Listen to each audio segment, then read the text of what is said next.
வசந்தபுரம் கிராமத்துல ஒரு அழகான 3 நண்பர்கள் இருந்தாங்க. அதுல ஒரு ஏழை நண்பனும் மிச்ச 2 நண்பர்களும் கொஞ்சம் மிடில் கிளாஸ் ஃபேமிலியா இருந்தாங்க. இவங்களோட வாழ்க்கையில நடக்கிற எதிர்பாராத திருப்பங்களை பார்ப்போமா? சசி, என்னடா வா டீ குடிச்சிட்டு போலாம். என்ன உடனே கிளம்புற, பார்த்ததுமே ஆளை பார்த்ததுமே கிளம்பிடுது. வாடா சசி, உட்காந்து டீ குடிச்சிட்டு போவோமா? இல்ல மனோகர், இப்போதான் வேலைக்கு போயிட்டு வந்தேன்னா ரொம்ப களைப்பா இருக்குடா. நான் வீட்டுல போய் கொஞ்ச நேரம் தூங்கிட்டு ஒரு 7 மணி போல கூட உங்க கூட வந்து டீ குடிக்க வரேன்னு. ரொம்ப களைப்பா இருக்குடா.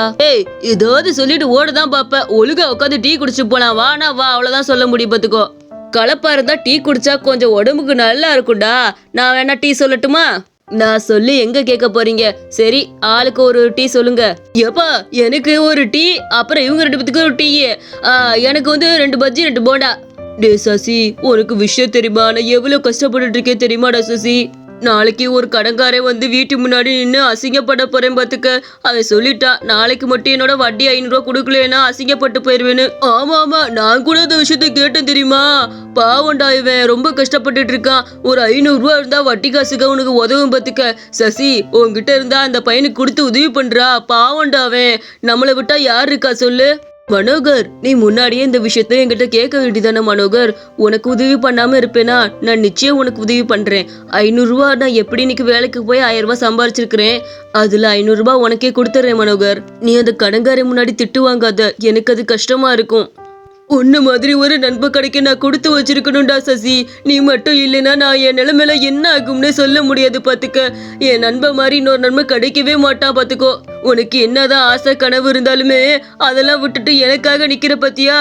இந்த மனப்பான்மை என்னைக்கு என்னை விட்டு போகாது, உன்னையும் விட்டு போகாதுடா. இதோ பாரு மனோகர், நீ தேவையில்லாத விஷயத்தெல்லாம் பேசிட்டு இருக்காத. நமக்குள்ள என்ன நன்றி கின்றியெல்லாம் வச்சுக்கிட்டு அதெல்லாம் நம்ம ஃப்ரெண்ட்ஷிப்குள்ள இருக்கவே கூடாது. நான் உனக்கு உதவி பண்றது என்னோட கடமைடா. நீ இதெல்லாம் பேசாத என்ன? சரி வாங்க, டீக்கு காசு கொடுத்துட்டு கிளம்பலாம். சசி, நீ இரு. நாங்க 2 பேரும் டீக்கு காசு கொடுத்துக்கிறோம். ஏதாவது 5 10 எங்க பாக்கெட்டுக்குள்ள கண்டிப்பா இருக்க வாய்ப்பு இருக்குது. அது எப்படியா தேடி பிடிச்சு கொடுத்துட்றோம். நீ வேர்க்கனே 500 ரூபாய் கொடுத்துட்ட, கொஞ்சம் இருடா. ஏய், உன் பாக்கெட்டுக்குள்ள ஏதாவது சில்லற காசு தான் வச்சிருக்கேன்னு பாருடா. பாவம் சசி, அவனை கொடுக்க விடாது. அவ இப்பதானே கொடுத்துருக்கான், ஏதாவது தொலைவி பாரு. டே மனோகர், என்கிட்ட சத்தியமா காசு இல்லடா.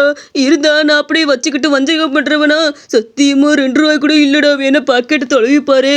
இருங்க இருங்க, இப்ப எதுக்கு நீங்க 2 பேரும் கஷ்டப்பட்டுட்டு இருக்கிறீங்க? என்னால என்ன ஒரு 30 ரூபாய் கொடுக்க முடியாதா? நான் கொடுத்துட்டு கிளம்புறேன், இருங்க. அண்ணே, எவ்வளவுனே ஆச்சு? அவங்க 2 பேரும் எவ்வளோக்கு சாப்பிட்டுருக்காங்கன்னு சொல்லுங்க, நான் கொடுத்துட்றேன். எப்பா, அங்க நிக்கிறான் பாத்தியா ஒரு தடிப்பைய? அவன் மட்டுமே 40 ரூபாய்க்கு சாப்பிட்ருக்கான்ப்பா. மற்ற நீங்க 2 பேருமே 10 ரூபாய்க்கு சாப்பிட்ருக்கீங்க. மொத்தம் 60 ரூபா பில்லு. அவனும் அந்த பில்லை கொடுத்துட்டு அந்த இடத்த விட்டு கிளம்பி போனான். சாமி, உனக்காக தான் காத்திருந்தேன்ப்பா. என்னப்பா என்னாச்சு? சம்பளம் இன்னைக்காவது இருந்தாலும் கொடுத்தாரா இல்லை லேட் பண்ணிட்டாரா? எப்பா, 2 நாள் சம்பளமே கொடுக்காம இப்படி அலக்கழிச்சா என்னதான் பண்ண முடியும் ஒரு மனுஷன்? ஆமா, இன்னைக்கான சம்பளத்தை அவர் கொடுத்துட்டாரு 1000 ரூபாய். ஆனா என்னோட ஃப்ரெண்டு 500 ரூபாய் வாங்கிக்கிட்டாமா. நான் தான் அவனுக்கு உதவி பண்றதுக்காக கொடுத்தேன். பாவம், அவங்க வீட்டுல கடன் பிரச்சனை போல. அவன் யார்கிட்ட உதவி கேட்கறனே தெரியாம அழுதுட்டு இருந்தான். மனசு கேட்காம கொடுத்துட்டேம்மா. இதுல எதுவும் தப்பா? ஏண்டா, என்னடா நினைச்சுக்கிட்டு இருக்கிற? அந்த பயலுகளுக்குள்ளே நீ காசு அள்ளி கொடுத்துக்கிட்டு இருந்தேன்னா உன் பொழப்ப எப்ப பாக்குறது? ஏண்டா, ஒரு கடை கட்டுறேன்னு ஒரு 10 லட்சம் சேர்த்து வச்சிருக்கிற. ஒரு கடையை கட்டிவிட்டு அந்த கடையில உட்கார உனக்கு நினப்பு இருக்கா இல்லையா? இன்னும் கொஞ்சம் காசு சேர்க்கணுமா வேணாமா? இருந்தாலும் அவன் அழுது என்னால தாங்க முடியாதுமா. அவ என்னதான் இருந்தாலும் என் ஃப்ரெண்டு தானே. எத்தனை வருஷமா என் கூட இருக்கான். இந்த உதவி கூட நான் பண்ணலன்னா என்ன நண்பன் சொல்லு? அவன் அழுகத பார்க்க முடியல. மன்னிச்சிருமா. இதுல எதுவுமே சொல்லாத நீ. கடவுளே, இந்த பையல நான் என்ன சொல்லுவேன்? எப்போ பார்த்தாலும் இப்படி ஊரானுக்கு காசை வாரி வாரி கொடுத்துக்கிட்டு இருக்கேன். நம்ம குடும்பம் தெருவில் போயிட்டு இருக்குது, அது தெரியுதா பார்த்தியா? ஒரு கடையை போட்டு உட்காருவானா, 4 மணி ஒரு கல்யாணம் பண்ணிக்கிட்டு அந்த பிள்ளை குட்டியில நல்லா பார்த்துக்கோன்னு பார்த்தா இவன் என்னமோ ஊரானுக்கு அள்ளி கொடுத்துக்கிட்டு இருக்கானே. ஏ அம்மா, இந்த வீட்டில் இருக்கிறதுக்கு நான் எங்கேயாச்சும் போயிடலாம் போல இருக்குதுப்பா. இந்த பையன் எங்க பொழைக்கிற மாதிரி தெரியல. ஊரானுக்கு காசை கொடுத்துக்கிட்டே உட்காந்துருப்பியான் போல இருக்குது. எப்பா, இவனுங்களும் காசு காசுன்னு அரிச்சு வாங்கி போடுறானுக்கு பார்த்தியா? ஏழைக்கு இது போவானுக்குன்னா இல்லையான்னு எனக்கும் தெரிய மாட்டேங்குது.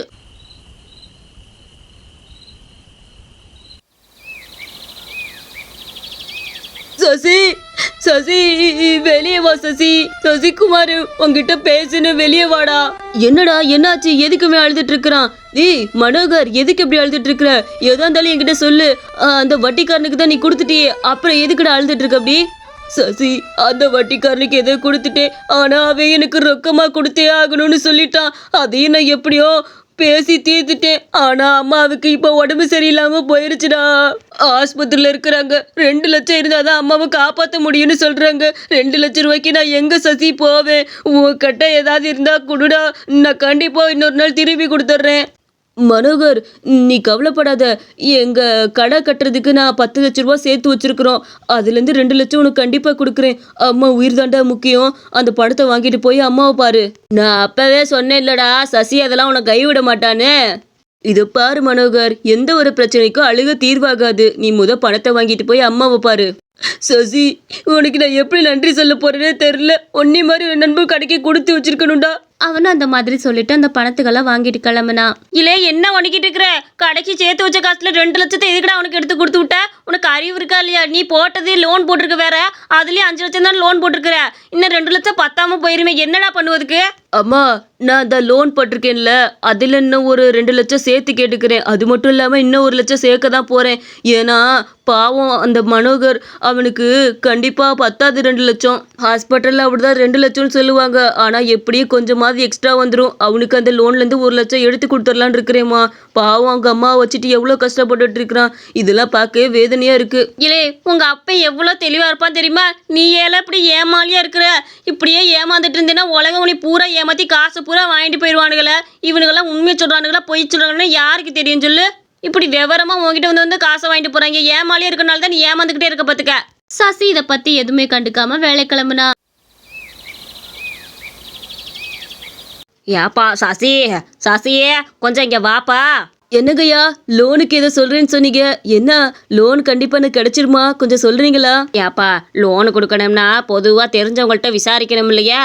அதே மாதிரி 2 நண்பர்கள் இருக்காங்கல்ல, அவங்க கிட்ட போய் உன்னைய பற்றி விசாரிக்கலான்னு போனேன்ப்பா. அந்த பயலுக என்ன தெரியுமா உன்னைய பற்றி சொன்னானுங்க? ஏப்பா, நம்ம சசி பையன் இருக்கிறான்ல, அந்த பையன் எப்படிப்பட்ட பையன் சொன்னா கொஞ்சம் லோன் கொடுக்கறதுக்கு வசதியாக இருக்கும் பார்த்துக்க.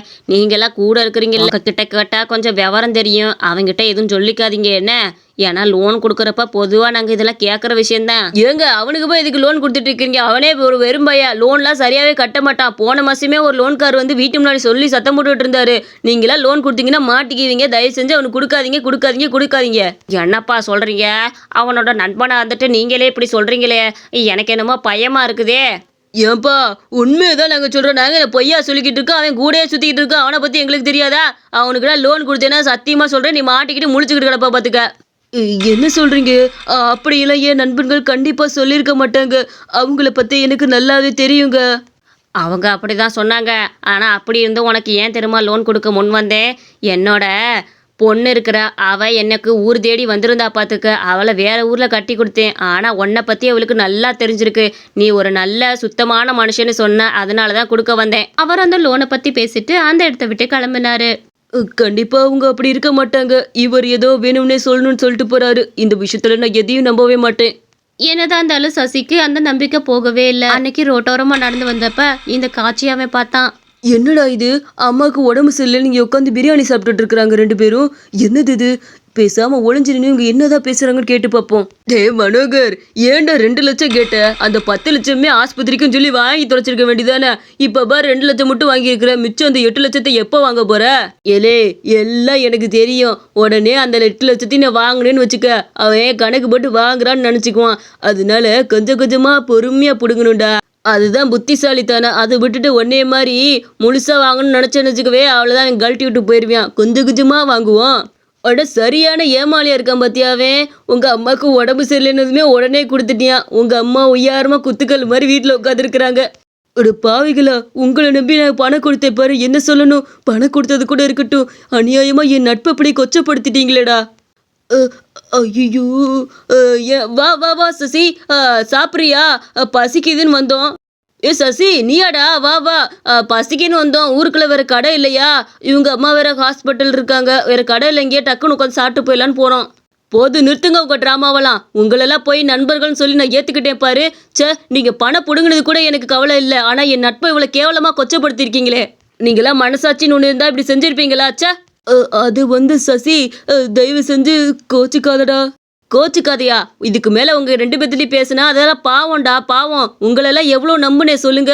உங்களுக்காக தேவைப்பட்ட உதவி எல்லாமே செஞ்சேனே, இப்படி இருக்கிறீங்க ச்சே. இதுக்கு மேல உங்ககிட்ட பேசுனா என்னோட தொண்டை தண்ணி தான் வத்துமே தவிர நீங்க 2 பேரும் நல்லா தான் சந்தோஷமா சிரிச்சிட்டு இருப்பீங்க. என்ன என் 8 லட்சமும் வேணும்னா வாங்க என் வீட்டுக்கு, தூக்கி போட்டறேன் எடுத்துட்டு போங்க. அதை விட்டுட்டு ஃப்ரெண்டுங்கிற பேர்ல கேவலமா நடந்திருக்கிறீங்க ச்சே.